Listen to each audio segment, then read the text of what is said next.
საერთოდ მისი გადასაწყვეტია.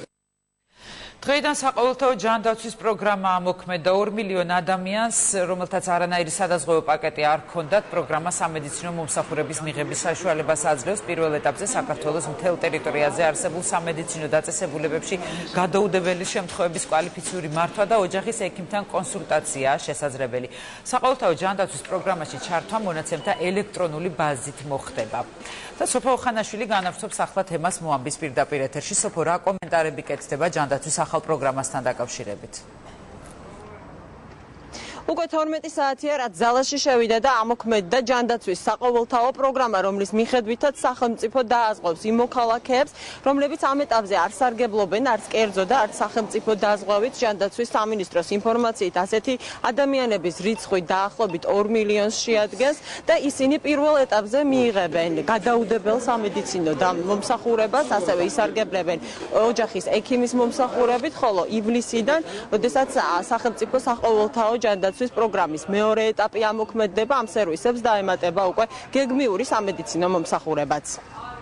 იმ ადამიანების ჯანდაცვის უზრუნველყოფა, რომლებიც დღეის მდგომარეობით არ არიან უზრუნველყოფილი სადაზღვევო პაკეტით, არის მთლიანად სახელმწიფოს მოვალეობა და ამას განახორციელებს სახელმწიფო. ეს არის ოჯახის ექიმთან ვიზიტი და გადაუდებელი მდგომარეობების მართვა.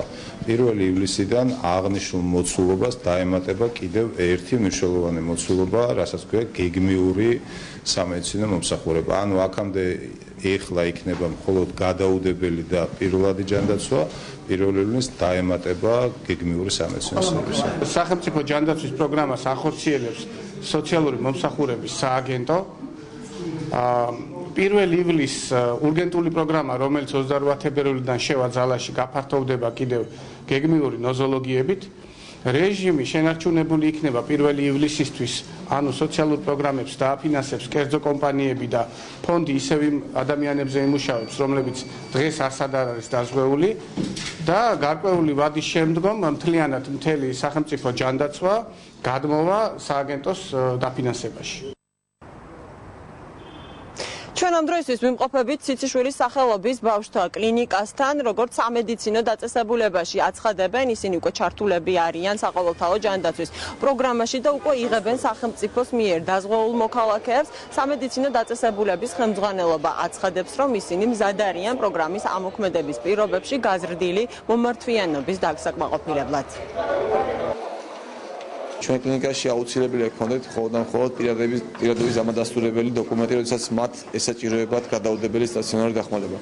თუ საქმე იქნება გეგმიურ სტაციონარულ დახმარებაზე, მაშინ მათ ესაჭიროებათ სამინისტროდან ვაუჩერი, რომლის საფუძველზეც ჩვენი კლინიკა მოემსახურება მათ. რა თქმა უნდა, თან უნდა გქონდეთ ასევე პირადობის დამადასტურებელი დოკუმენტი. ის ნაბიჯებიც, რომლებიც იდგმება მთელი მოსახლეობის ჯანდაცვის სერვისადმი ხელმისაწვდომის გაზრდისთვის, აგრეთვე ძალიან მნიშვნელოვანი. ის სამედიცინო ინფრასტრუქტურა, რომელშიც ინვესტირება გააკეთა სადაზღვევო ინდუსტრიამ, ის სამედიცინო მომსახურება, რასაც ძალიან ელის იმასაც, რომ დაუზღვეველ მოსახლეობის ხელმისაწვდომობა გაიზრდება. საყოველთაო ჯანდაცვის პროგრამის ამოქმედებასთან დაკავშირებით შეფასებებს აკეთებენ ექსპერტები. ანალიტიკოსების ნაწილი აცხადებს, რომ ამ ეტაპზე სადაზღვევო ინდუსტრია იმყოფება გარდამავალ ეტაპზე, შესაბამისად სადაზღვევო მომსახურების გასაუმჯობესებლად და დასახვეწად მათი განმარტებით რამდენიმე წელია საჭირო.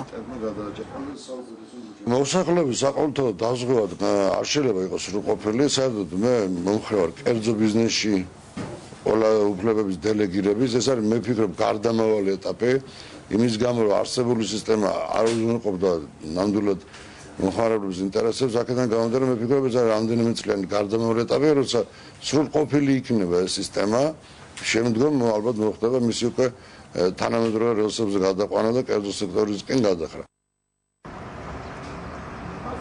საყოველთაო ჯანდაცვის პროგრამის ამოქმედებას ეხმაურებიან ქრისტიან დემოკრატებიც. მაგდა ანიკაშვილი ამბობს, რომ ერთის მხრივ კარგია, როდესაც სახელმწიფო ზრუნავს იმ მოქალაქეებზე, რომლებიც ამ ეტაპზე არ სარგებლობენ არც კერძო და არც სახელმწიფო დაზღვევით და მათ დაზღვევას ახდენს, თუმცა ამასთანავე ქრისტიან დემოკრატები აცხადებენ იმასაც, რომ ამ პროგრამის შესახებ მოსახლეობის, ასევე სამედიცინო დაწესებულებების ინფორმირებულობის ნაკლებობაც არსებობს.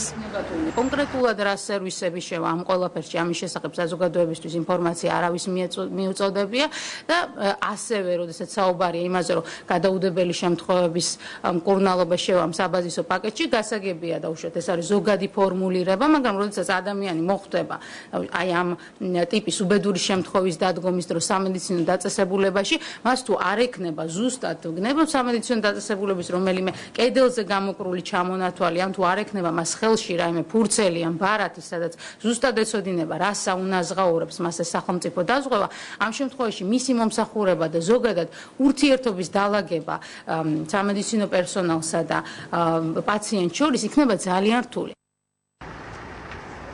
საყოველთაო ჯანდაცვის პროგრამა, როგორც უკვე იცით, დღეიდან ამოქმედდა. ამ პროგრამის ამოქმედების შემდეგ ჯანდაცვის სამინისტრო გეგმავს, რომ შექმნას სახელმწიფო სადაზღვევო ფონდი, რომლის მთავარი მიზანიც იქნება ერთის მხრივ თანხების ადმინისტრირება, მეორეს მხრივ კი საავადმყოფოების შერჩევა და ამ პროგრამის დაფინანსების უზრუნველყოფა. დიდი მადლობა, სოფო ოხანაშვილი საუბრობდა მოამბის პირდაპირ ეთერში.